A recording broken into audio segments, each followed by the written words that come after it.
microphone, yeah? Oh, there's more than one microphone. Feels weird holding a microphone like this. I've had a lot of people say, "Day-o," to make a day with this moustache. Day-o. Anyway, so the question was, what gave you the inspiration, Evie? It was the house itself. I'm not going to lie. We kind of sneaked in, and we talked to the neighbours, and they said, "It's okay. You go in the house. You go in the house. It's okay." And we just come up with a story. It was going to be a horror story at first. It was going to be a howling, screaming banshee going. And we look in the mirror and it's gone, and it's there again. And we've just nothing. And I don't know where it came from, but it started to become more of a family, more of a gentle thing. And then it just came very quickly as an outline. So that was it. It was the parameters that inspired the story, as in the house itself and the amount of time we had it. I have a question. Who said that? Oh, Albert. Hello. Why did Ewan salute with his left hand? Because I'm left-handed. Yeah, we're both. Well, the thing is, we're both left-handed, but also. And I wasn't actually in the army. Yeah. Which is why Charles is constantly, if you watch again, you'll see that when he salutes the first time, he kind of notices the bit off, and he kind of, respects that he's trying, and then later when he fixes it. Yeah. But also, it's like, there she is, Caroline. That's how knights applaud. Yeah, but also we've got the American English thing right. We thought we'd put a nod to that, but they're always left-handed. I had to get them to sword fight with each other. And Martin, where's Martin? He's somewhere. He's somewhere. He's left-handed as well. And he was in the sword, and he had to fight left-handed. And ironically, there's someone here that teaches me how to sword fight, and it's all right-handed. But he's trying. He's trying. I'm not left-handed. Any questions? I saw one over there in the middle. That was me. Oh, one over there. There's one over there, and then. Hi, Mum. Why didn't you tell me? It made me cry. I did. It made me cry. I was like, look over. Yeah, it was amazing. Thank you. Absolutely amazing. That's my mum. She's biased. What about in the middle there? Sorry. Did you do any actual research on something through wartime or whatever? Did we do any research? A little bit, yeah. I know the boots. Somebody said the boots weren't accurate once. Yeah, the boots weren't true army boots. But everything else is very, very accurate. I can tell you that. Xander can tell you that. Yes. So that was actually my granddad's uniform. Which is why, God, I'm crying again. A bit of inspiration there, actually. Yeah. So, the uniform, it's a little bit Frankenstein from bits that he's had over the years, because he served in the battle that they mention in the film. But then afterwards, he was an amateur performer himself, and he's like a dad's army type thing. So he kind of had a lot of bits and pieces for this thing that they had. So it's a bit of a Corporal Jones in a weird ways, because he used to look a bit like Corporal Jones, and he's actually the guy at the beginning of the film in the logo. It's yeah, there probably are a few historical inaccuracies, but we had to do it fast. You've got to remember that at any point a vandal could have come along, or the police. This isn't being recorded, is it? Any point they could have come along and said, "That's it, show's over." And then obviously, as you know, if you only film 90% of a movie, you fail. So we did the best we could with what we had at the time. Yeah, and it was COVID time as well. God, I can hear my voice shaking from. It was COVID time as well, and remember when they said you can only meet in groups of 6, which is why there's so few of us. And it literally was 5/6 of us, at any one time. So, which also explains a lot why I had a very kind of spotty face, because of all the COVID mask thing and all that stuff. So, but it's accurate. But it's accurate, yeah. Suppose it would, yeah. Has anyone got any other questions? Oh, there's one over there. Hello, sir. How much did it cost to make this film? Would you like to say? I can tell you what I said at the beginning. It was £43, and I can tell you that the Monopoly game. So we have Monopoly from our family, which was probably, which was what, 70s, 60s? I don't know. But the East Grinstead one. Yeah, and we got the East Grinstead one, haven't we? Yeah. But I was like, oh, somebody's going to point out a historical inaccuracy. I need a 1941 or 2 or something Monopoly. So we were like, oh, £40 eBay, £3 delivery, wooden house. Was it wooden houses? It was, wasn't it? I think it was wooden. Yeah, they might have been early plastic then, but wooden. It was what he might have had at the time. So I thought, at least we'll get that right. If we cheated, we would have got it for £0 and naughty 0 pence. That's petrol. Of the film. A script of the film? Is it possible to get a script of the film? Yeah, but they're not here. But they go on the website after the premiere, which is...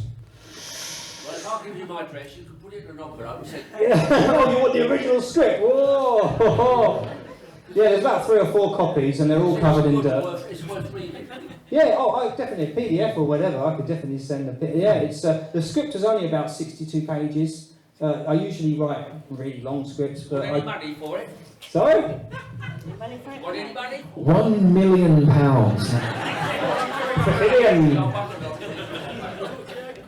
Yeah. But yeah, script's worth more than the movie. Yeah.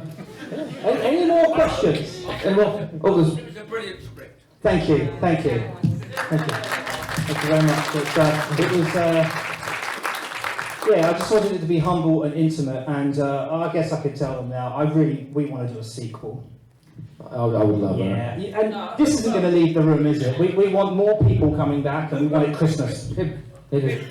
I wrote the script down. Yeah. Brilliant. Thank you. Thank you. Do it again. We'll do another one with more money and more people. More money, more people. Question, Erin. I just want to say that you've made such an amazing film in the name of our granddad, and I wish he could be here right now. Oh. Just give it up for Grandad George.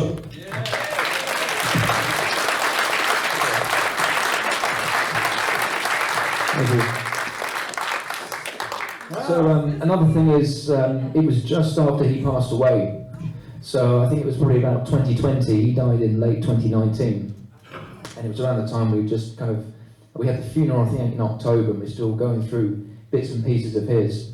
So there's one line in the film, and I actually nearly cried at that moment. And I had to kind of stop myself, and it's a bit where Ewan says, "Do you get over it watching a friend die?" And I said, "Oh, can't tell, it's barely even a week ago." And I actually put my head out of the room because I thought I'm going to tear up right now.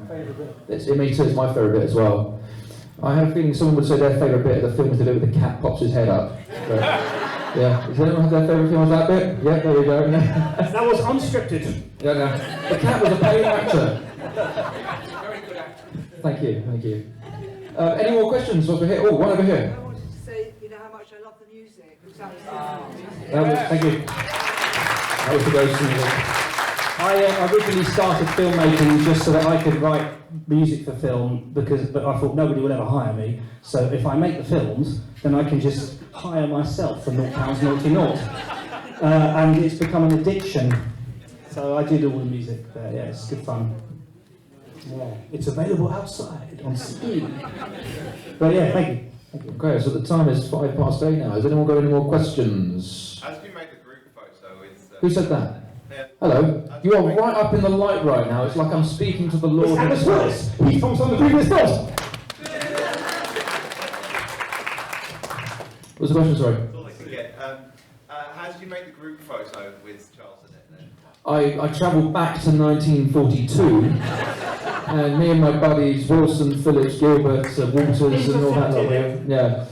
And then we said, "Oh, we're going to need this. Make sure we laminate it because we're going to need it in 70 years' time." No, I'm just kidding. That was the Ghost. Photoshop. So the Ghost messaged me one day and said, "We need a picture of you to put in the photo." I went, "Okay." So I set my camera up on a tripod, put myself against a white wall, a bit like a passport photo. As you can imagine, if that was my passport photo, just like that. Yeah. So I did that, sat in the chair, took about 25 pictures, sent them to Ghost, and then Ghost surprised this I had to pick a person that had the right angle and the right physique that I thought would match. But then I think after we actually wrote it with the Lance Corporal, because I can't remember the order, I might get that wrong. Yeah. But we looked at the stripe, I might have even put those stripes in actually. I can't remember.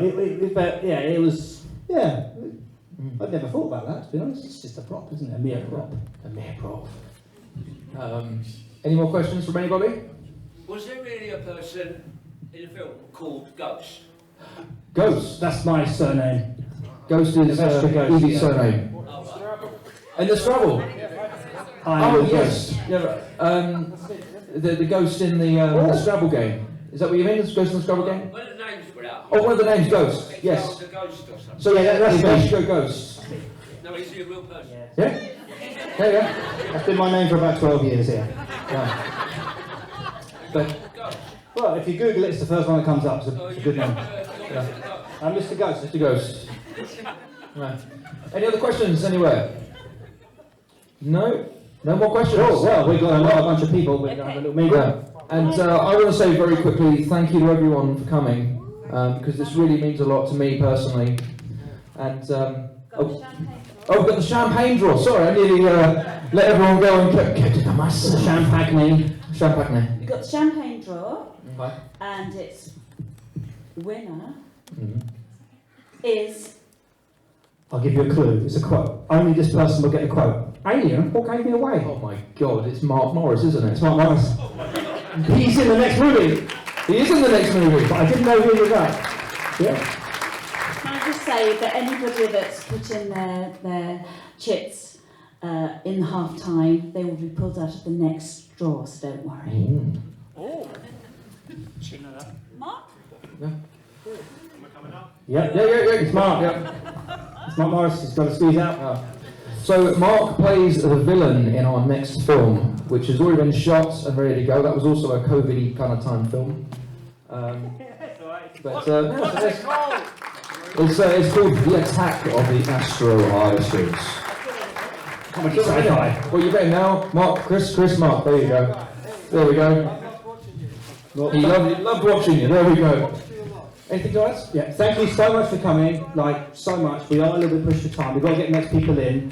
Please do not spoil the film for them. Don't tell them how it ends, because there's going to be a whole bunch of people out there, not as many people as you though, and they're going to be oblivious to what's going to happen in the movie. So thank you again so much, and see you at the next one.